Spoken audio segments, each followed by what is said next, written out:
Nosotros y el mensajero, todo el día juntos.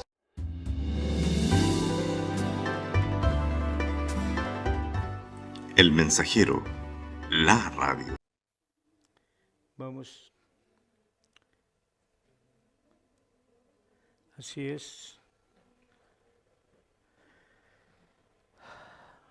Mientras se saludan, vamos a mandar saludos a las personas que se están conectando a través de Facebook, a través de la página web de radiomensajero.cl y a través del Facebook de Radio de Iglesia Jesús Nuestro Refugio. Como ya terminaron de saludarse, ahora nos vamos a poner en pie de nuevo, nos vamos a poner medios pentecostales. Los que puedan pararse, los que no, se pueden quedar sentaditos. Vamos a orar al Señor para que nos guíe en el estudio de hoy día, porque creo que es relevante para la fe cristiana. Lo que hoy día vamos a ver, pues es la base de nuestra creencia. Padre, en el nombre de Jesús, te adoramos en esta hora, Señor, y te pedimos que seas con nosotros, que nos ayudes a entender tu palabra, nos ayudes a concentrarnos en ella, a dejar de lado todo pensamiento ajeno, toda preocupación, Señor, dejártela a ti, como también, Señor, orar para que los que nos van a ver ahora o en el futuro reciban también esta palabra, Señor, para edificación personal y para darse cuenta, Señor, que ya estamos muy cerca de tu pronta venida. Por eso ayúdanos a perseverar, a creer en ti, a no cejar de hacer lo que estamos haciendo, Señor, y hacer como dice tu palabra, como obreros, Señor, para que seamos dignos de tu salario. Muchas gracias por las bendiciones y gracias por estos momentos, Señor, que podemos estar en tu casa para recibir instrucción en justicia. En el nombre poderoso de Jesús, y la iglesia dice... Tomen asiento, estimados hermanos.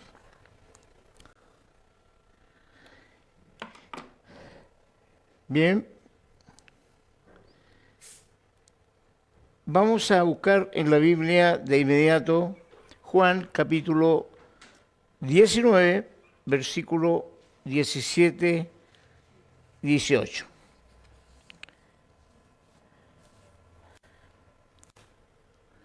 Evangelio de Juan, capítulo 19, versículo 17 y 18. Y le damos lectura en el poderoso nombre de nuestro Señor Jesucristo. Dice así: y él, cargando su cruz, salió al lugar llamado de la Calavera, y en hebreo Gólgota. Y allí le crucificaron, y con él a otros dos, uno a cada lado, y Jesús en medio. Tomen asiento. Lo que vamos a ver ahora son las 7 palabras que Jesús dijo en la cruz. Jesús dijo 7 palabras que han marcado la historia y nuestras vidas. Por eso es importante que usted tome nota y control de lo que vamos a escuchar, para que veamos las grandezas de aquel que nos llamó de las tinieblas a su luz admirable. Aquí nos va a invitar a presentar y a presenciar el drama que tuvo Jesús en ese día en el Calvario. Nuestra mirada debe ser una mirada en el Espíritu, mirando alrededor y mirando al crucificado. Los ojos de nuestra fe en estos momentos deben estar puestos en el crucificado y en los que estaban a su alrededor. Porque ahí Jesús, en su agonía, pronunció 7 palabras que las vamos a definir hoy día para que las anotemos en nuestro corazón. El mundo en tinieblas las necesita. El mundo en desorden las necesita. Las personas desorientadas, los cristianos desorientados, las necesitan. Por eso le damos gracias a Dios, porque a esta altura, después de más de 2000 años, el Señor nos sigue hablando a nuestra mente, alma y corazón. La primera palabra que dice Jesús en la cruz es perdónalos, porque no saben lo que hacen. Aquí el tema es simplemente, Padre, hermanos, hijos de Dios, es de que representa una intercesión de Jesús por los pecadores. Aquí está demostrando a qué vino Él, cuál fue su misión. La misión era redentora, por eso dice, Padre, perdónalo, porque no saben lo que hacen. Eso está clarísimo en Lucas capítulo 23, para que lo anote, versículo 34, donde Jesús en su dolor, en su sufrimiento, busca atenuante para que sus captores, para que sus aprensores no estén ante de Dios como personas que no puedan tener perdón. Atenuantes que aminoran la responsabilidad de aquellos que le estaban matando. Y Jesús intercede. Y esa frase demuestra su amor incondicional por el mundo por el cual Él murió. Por aquellos que aún le rechazan, también Jesús murió. Y también en la cruz Él dijo, Padre, perdónalos. Son ignorantes, no entienden lo que yo he venido a hacer. Y hoy día mismo esa frase hay que repetirla en cientos de personas que rechazan el sacrificio del Señor. Que no quieren entender que sin ese sacrificio nunca habríamos tenido el derecho de entrar al reino de los cielos. ¿Qué importancia tiene que Jesús en ese lugar incluso está argumentando para ir en auxilio y en perdón de los soldados romanos? Está pidiendo que perdone también a aquellos que le habían clavado, que le habían golpeado y le habían puesto la corona de espina. Está hablando de ellos. Y ahí muchos comprendieron la verdadera identidad de Jesús. Ahí un centurión dijo, verdaderamente este es el Hijo de Dios. En su muerte estaba haciendo la acción que su Padre le envió. Por eso para nosotros esa palabra tiene que resonar en nuestros oídos. Padre, perdónalos, porque no saben lo que hacen. Esta fue una muestra de amor y misericordia. Una muestra de amor que uno no logra entender. Uno no logra interpretarla porque no entiende cómo una persona ofendida, en sufrimiento, lastimada, golpeada, escupida, puede amar a sus captores, puede sentir misericordia por ellos. Qué tremenda distancia hay entre Jesús y nosotros. Porque nosotros lo primero que levantamos es un arma de defensa. Y empezamos a actuar en una forma inmisericordia a veces, hasta con nuestros propios hermanos en la fe. Pero acá Jesús mostraba su amor para con nosotros, en que siendo pecadores, Cristo murió por nosotros. Jesús no busca venganza. Él no busca nada malo para sus aprensores, sino que expiar sus culpas. No solo por la ignorancia que tenían, sino que también por los pecados que ellos habían cometido en el mundo. El Señor en su misericordia se acuerda de aquellos que le golpean constantemente, aquellos que aún repiten espiritualmente, crucifíquenlo. aquellos que siguen rechazando la obra que Dios hizo a través de su Hijo.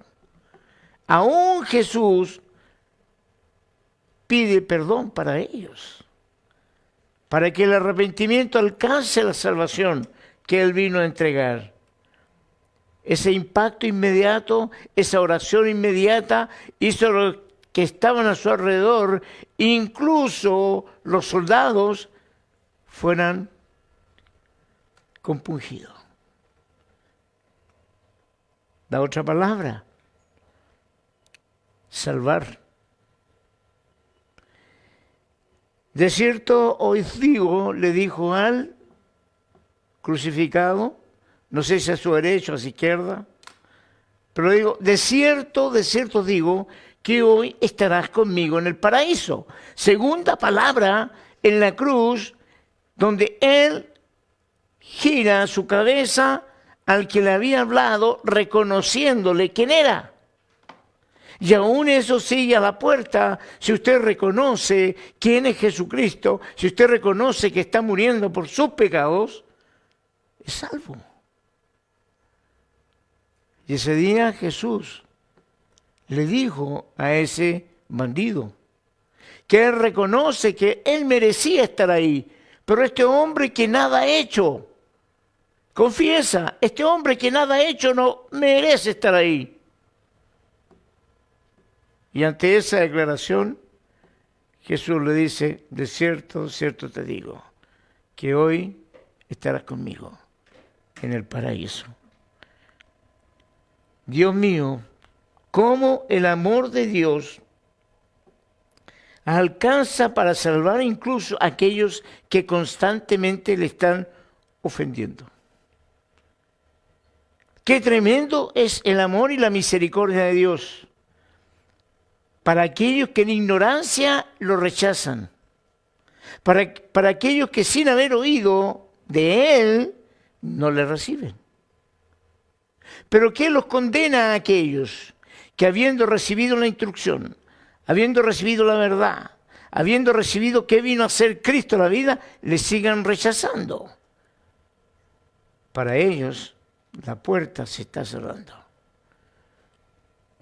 Hermanos, ¿qué vio Cristo en ese ladrón arrepentido? Que él le agradó a Dios por su confesión. Llamó la atención a su colega, a su socio de maldades. Oye, ¿de qué te jactas?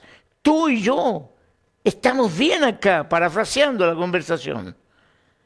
Nosotros hicimos y merecemos estar acá, pero este hombre no ha hecho nada. Y viene la palabra, acuérdate de mí cuando vengas en tu reino. Reconoció que era el rey al cual estaban crucificando. Ahora, hermanos, la verdad que el Señor, su propósito era venir a salvar a todos. Aquí hay discusiones, no que Él vino a salvar a algunos escogidos, no, a todos. A todos, porque su función era salvar a todos los que le creían y le recibían. Le dio la posibilidad al hombre de decidir. Él no creó autómatas ni robots, no creó ese tipo de cosas, sino que personas que pensaran y decidieran. Dios le dio la oportunidad. Por eso, queridos hermanos, si usted persiste en esa mirada a la cruz, si usted persiste en ver a Jesús ahí y verse usted con Él, quiere decir que la salvación ha llegado a usted. El sentirse avergonzado de no servirle como Él se merece, de reconocer en el silencio de la noche, Señor, yo debería hacer más todavía, porque Él lo hizo todo. Porque más adelante viene una frase que va a demostrar que Él lo hizo todo. Ahora bien, con eso quiere decir que sin conversión no hay salvación. Si usted no se convierte, si usted no nace de nuevo como una nueva criatura, como un Adán chiquitito, no cuando haya pecado, sino que empieza la renovación de su vida como aquel que nunca debió haber caído. Si usted entiende que Jesús venía a reparar lo que se había hecho en contra de la santidad de Dios, que usted y yo éramos capaces de hacerlo y no somos capaces de hacerlo. Pero Él vino, tomó mi lugar, tomó su lugar y pidió perdón al Padre, pagando Él por nuestras culpas. Y acá viene algo que me llamó mucho la atención por algunos comentarios que hacen algunos. Porque se aprovechan de repente de tomar algunos resquicios para tergiversar la verdadera doctrina de la palabra del Señor. Cuando Jesús le dice a Juan, Juan, he ahí tu madre, María, he ahí tu hijo. Incluso, hermanos, en su condición se estaba preocupando de su madre porque las viudas en esa época no tenían protección.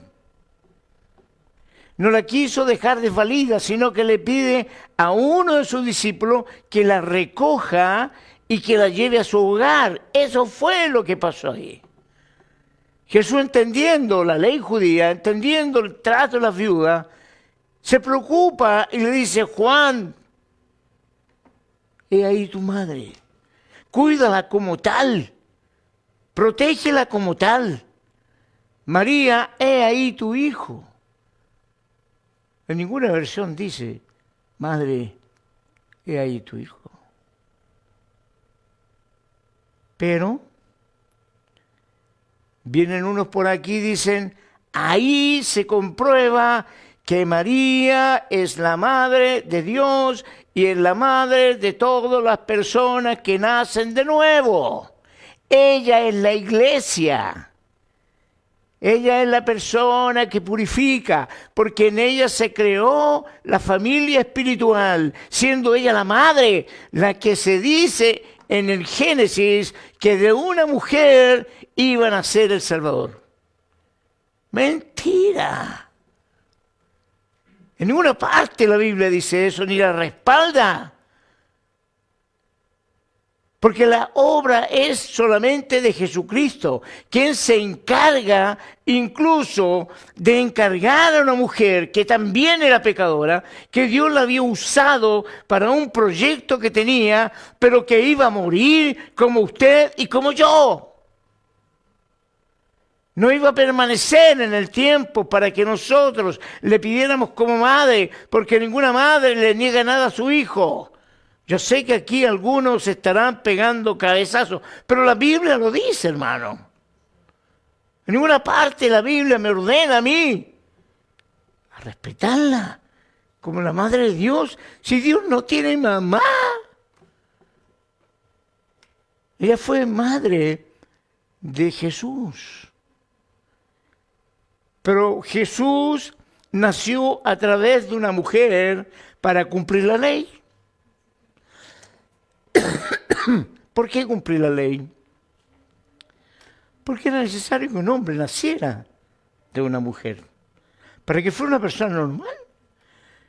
Jesús pudo haber venido como tantas otras veces, las cristofanías donde desaparecían en el pasado y haber hecho la obra. No, él tenía que tomar el cuerpo de un ser humano para vivir como ser humano y morir como ser humano.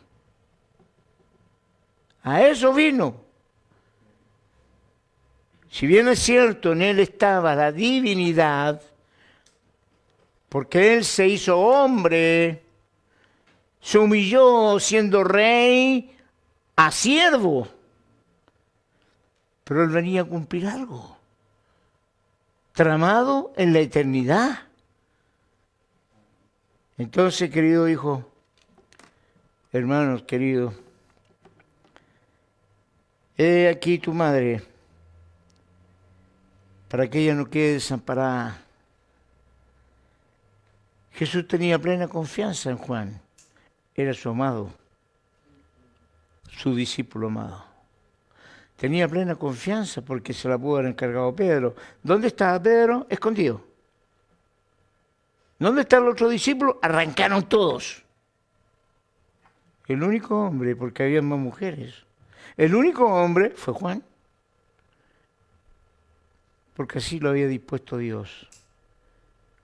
Un hombre de confianza. Para cumplir el cometido que ordenó Jesús. Esa confianza que le entrega a usted cuando le dice, id y hacer tal cosa. Abran la boca. Porque si usted no abre la boca, no hay palabras. Cuando salga, vaya y hable, abra la boca, comuníquese con los demás. Es una orden. ¿Por qué? Porque nos tiene confianza. Porque somos sus hijos, porque hemos declarado que Jesucristo es nuestro Señor y Salvador y Dios ha puesto un poder en nosotros, que lo hemos conversado, para ir a predicar el Evangelio. No para ir a cobuchar, ni a contar mentiras, ni a hablar de otras cosas que no sea lo que le salva la vida al hombre y a la mujer. Ahora bien, esta es una frase que llega a lo más profundo. Padre, ¿por qué me has desamparado? En el sufrimiento, yo sé que muchos hemos experimentado la soledad. Y la soledad en el sufrimiento es tremenda. Jesús estaba solo. Ese grito, ese lamento que pega en la cruz, demostró que Dios no estaba con él. Porque ahí estaba siendo juzgado el pecado. Y Dios con el pecado no tiene ninguna relación. Por eso envía a su Hijo a vencer el pecado en el cuerpo de un hombre. El ser más amado que tenía Jesús. Mi Padre y Él y yo somos uno solo. Las órdenes que me da mi Padre, esas son las que yo hago. El amado de Él, en esos momentos, el lamento, el grito en la noche o en el atardecer. Un grito que salió de lo más profundo de Jesús. Parafraseando eso, significa, Señor, me has dejado solo. No tengo quien me ayude en esta hora, ni quien me dé palabras de aliento. Me has desamparado. Eso pasó Jesús. Eso vivió en la cruz. Que algunos miran tan ligeramente. Por eso no toman conciencia de que el que no pasa por la cruz no entrará al reino de los cielos. El que no le sirve al Señor con los sufrimientos, con las pruebas que vienen, no es digno de la confianza de Dios. Aquellos que huyen en la prueba, que esconden la cabeza en la prueba, que le quitan la importancia que Dios tiene en las pruebas, no entrarán al reino de los cielos. Dios necesita valientes, porque el reino de los cielos sufre violencia. Y los valientes lo arrebatan. Los valientes van al centro del mar, donde a veces está tempestuoso, pero van ahí porque tiran la red, porque ahí saben que hay hartos peces, no se quedan en la orilla. Como viendo que otros se exponen, que otros se sacrifican, ¿no? El mejor ejemplo es cuando Jesús le ordena a los pescadores. Habían estado cuánto rato sin pescar nada, pero estaban en la orilla y Jesús les dice, vamos mar adentro, y van mar adentro y tiran las redes y las redes se rompían por la cantidad de peces. Así está el mundo en este momento esperando que los hijos de Dios vayan y tiren las redes porque nos hizo pescadores de hombres. Lo dice la Biblia. Y siempre voy a decir eso, lo dice la Biblia. No lo dice Juan Lagos, lo dice la Biblia. Yo soy un transmisor de lo que dice la Biblia. Qué terrible experiencia esa, ¿no? Vivir una cosa así.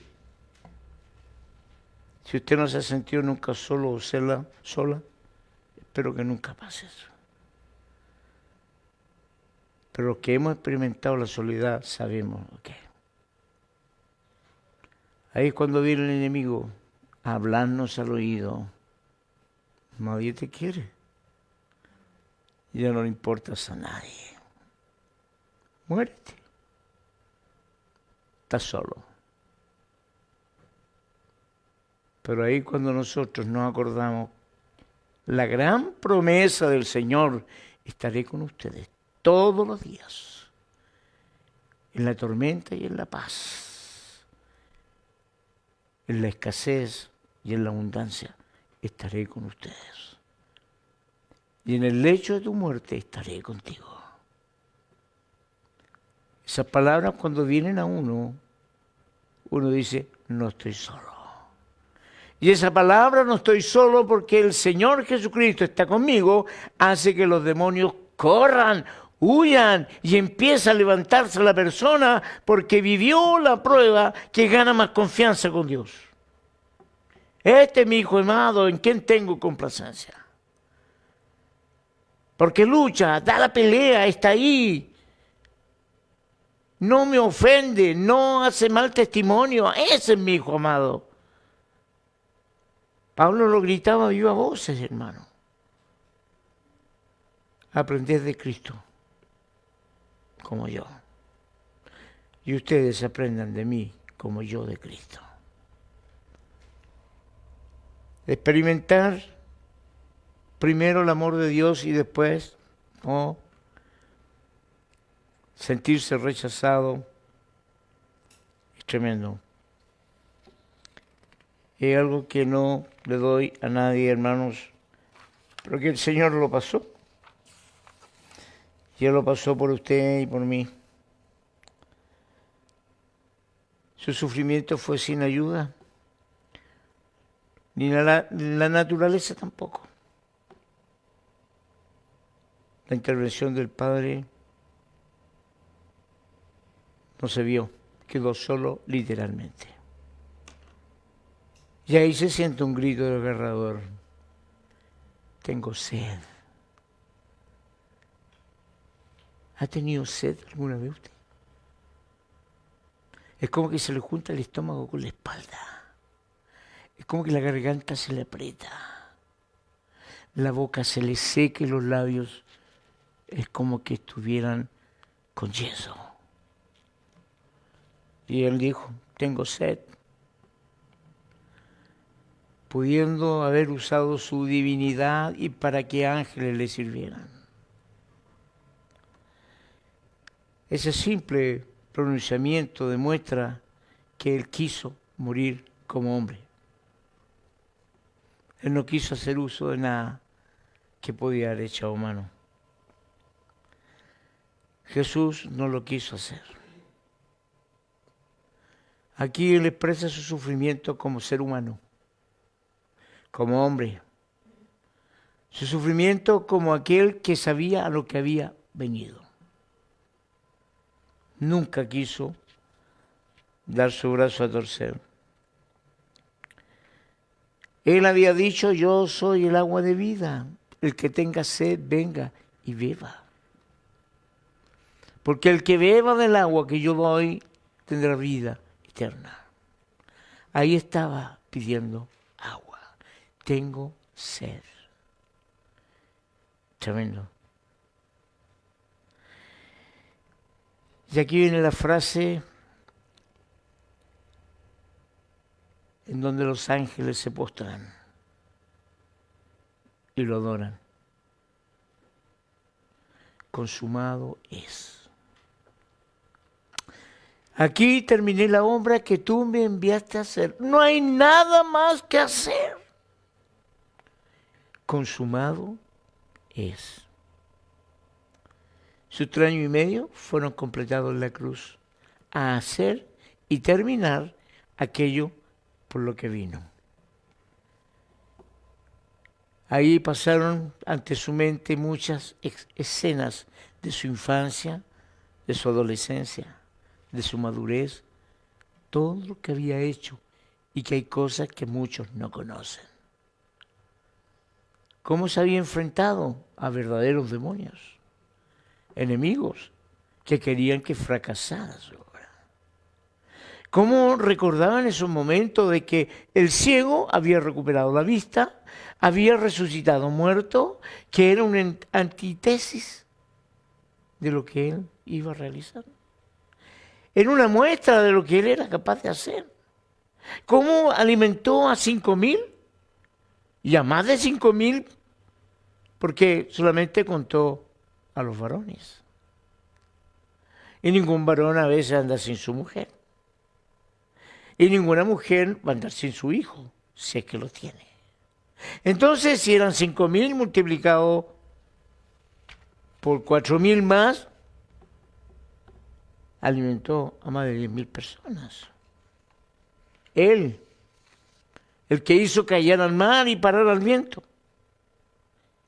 En la mente de Cristo, recorriendo todo lo que él hizo, dijo, consumado es. ¿Y qué hace ahí? Padre, en tus manos encomiendo mi espíritu. El unigénito Hijo de Dios no estuvo exento de la muerte. Por eso es necesario que el hombre muera una vez y después el juicio. Él vino a dar la oportunidad de evitar ese juicio. Él vino a darnos la oportunidad de tomarnos de su promesa, que si yo tomaba mi cruz y le seguía, mi vida iba a ser salvada. Porque si no lo hacía y no le servía, mi vida iba a ser perdida. Así que, hermanos queridos, su madre lo vio nacer y también lo vio morir. Esa mujer tiene que haber sufrido mucho. Porque todo lo que Jesús hacía, dice la palabra, lo guardaba en su corazón. Algunos pensamos que era por alguna falta de credibilidad. Y hay un respaldo para eso. O sea, ¿ella será o no será? ¿Y si no es? ¿Y si es? Pasaron por su mente. ¿Por qué? ¿En qué me baso yo? Cuando llega una muchedumbre, sus hermanos, su hermana y su madre, y alguien le dice, Señor, tu madre, tus hermanos te buscan. Y él sigue hablando. No porque no haya oído, no porque no haya oído. Y le sigue hablando a la gente. Lo que estaba haciendo era importante. Y por segunda vez, Señor, tu madre, tus hermanos, tus hermanas te buscan. Mira hacia el lado, los ve y dicen, mi madre, mis hermanos, mis hermanas, son todos los que hacen la voluntad de mi Padre. Esa es la familia de Dios. Esa es la familia espiritual, no la otra que creen algunos.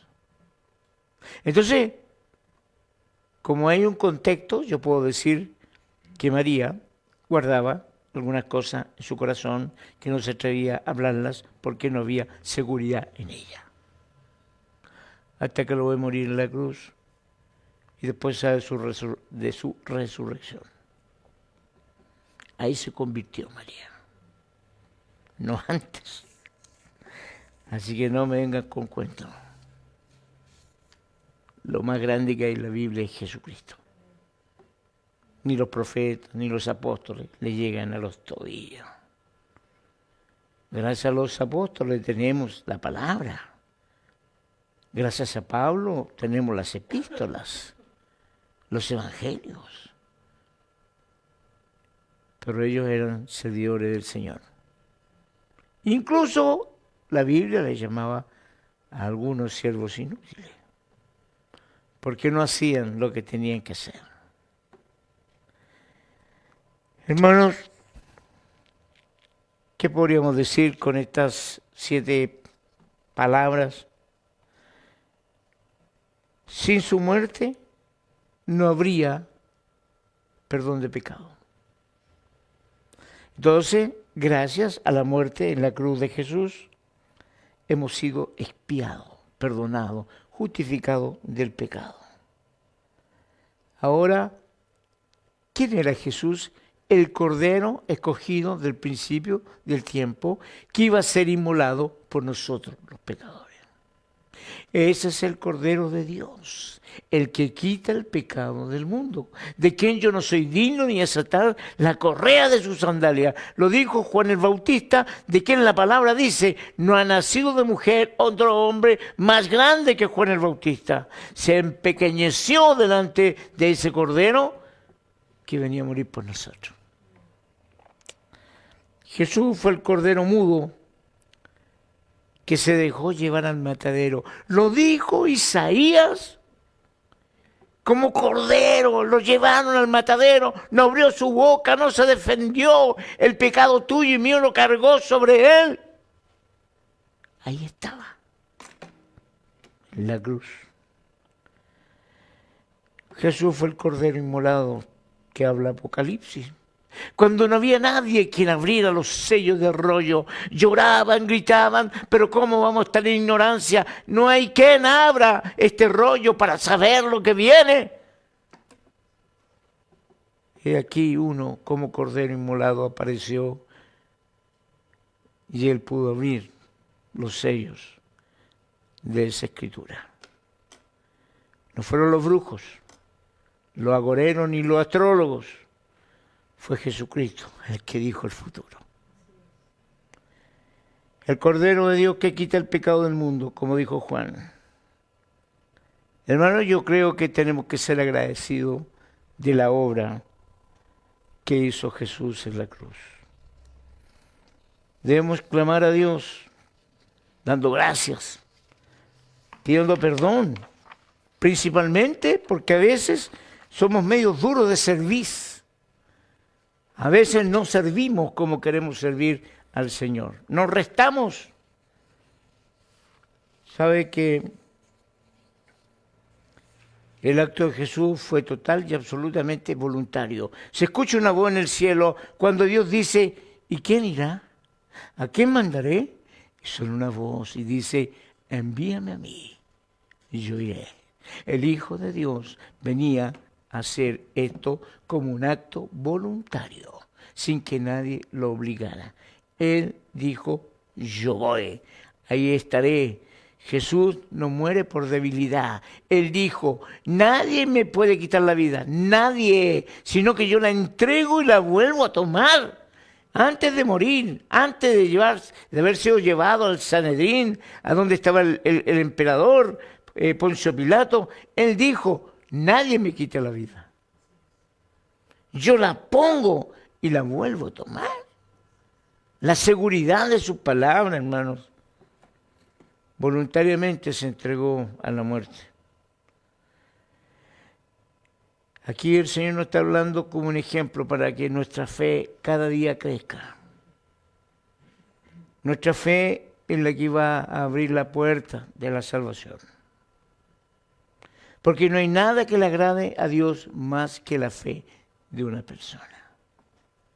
Incluso la Biblia dice que Dios es galardonador, es premiador, es un papito amoroso de aquellos que le buscan y le creen. Lo dice su Biblia, la mía también. ¿Dónde? Hebreos 11, capítulo 6. Que deberíamos aprenderlo de memoria.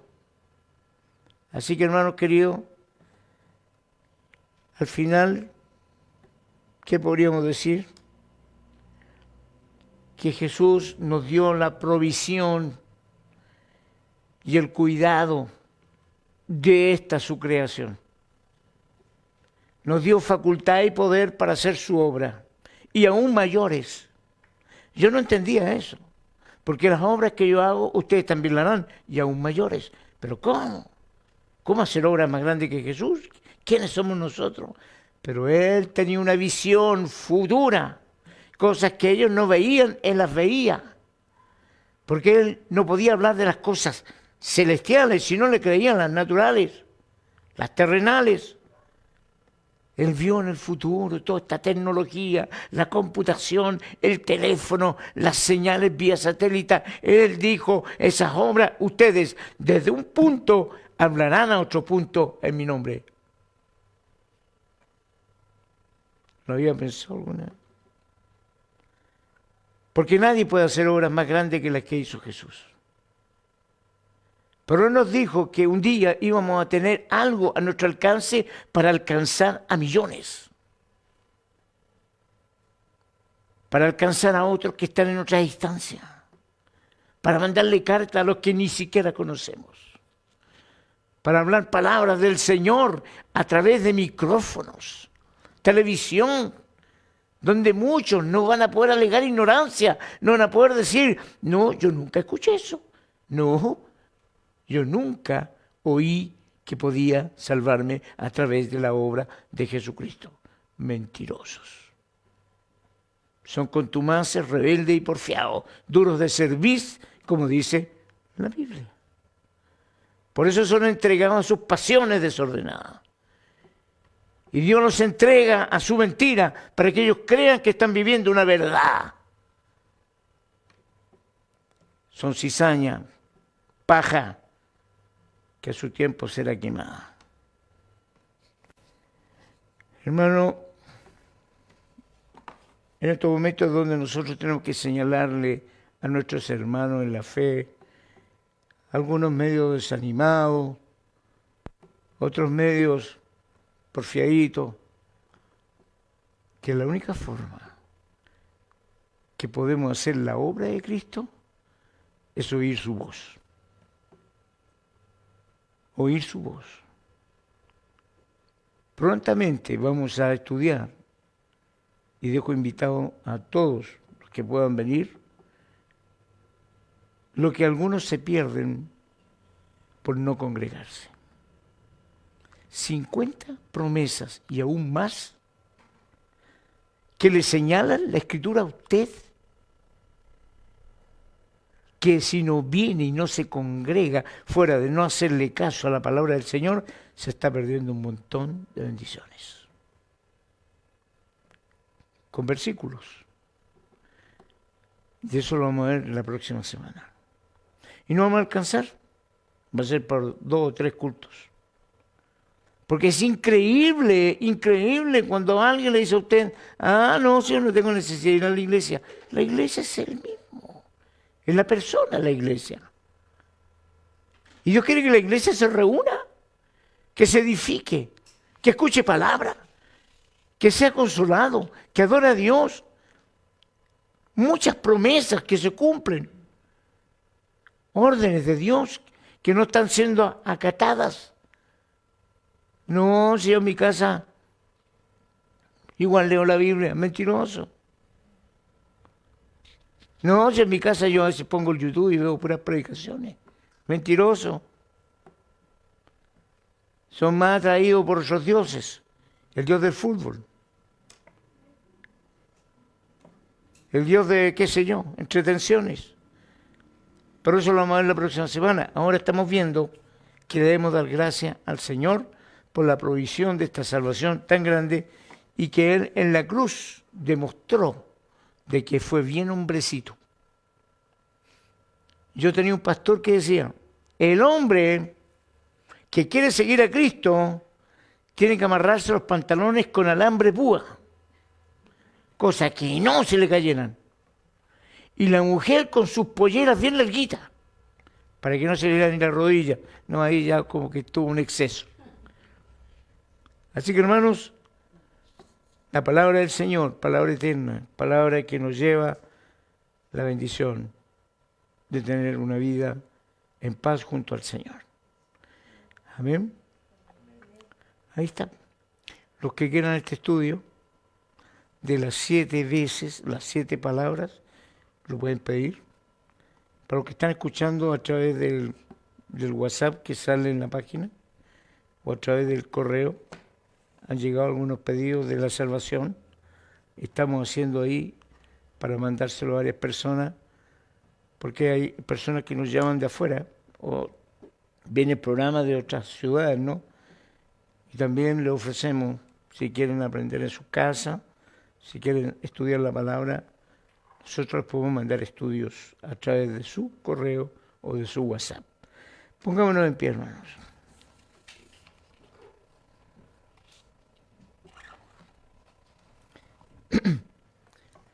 Qué lindo es ser cristiano, hijo de Dios. Qué lindo es saber que somos amados. Qué lindo es saber que cuando pedimos recibimos. Pero más lindo es ser verdadero. No ser un cristiano,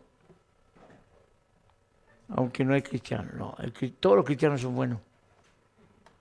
Los medios chancados son primos. No son hermanos, son primos, pero van para allá. Dios bendiga a todos aquellos que oyen la palabra y la ponen por obra.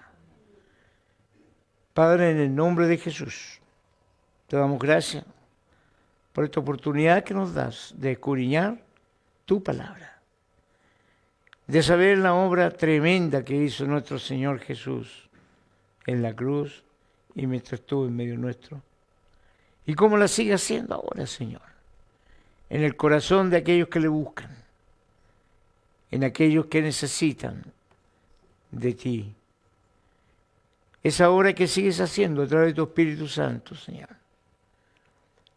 Te damos gracias por considerarnos tus colaboradores y tus embajadores y tener inscrito ya nuestro nombre en el cielo. Te damos gracias por la seguridad de tu palabra, que nos da la tranquilidad y la paz de ser llamados hijos de Dios. Bendice a mis hermanos presentes, a todos los que han visto y van a ver y van a escuchar esta enseñanza, para que también ellos reciban la bendición que viene de ti. Gracias, papá, en el poderoso nombre de Jesucristo. Y la iglesia dice: amén. Tú, nosotros y el mensajero, todo el día juntos.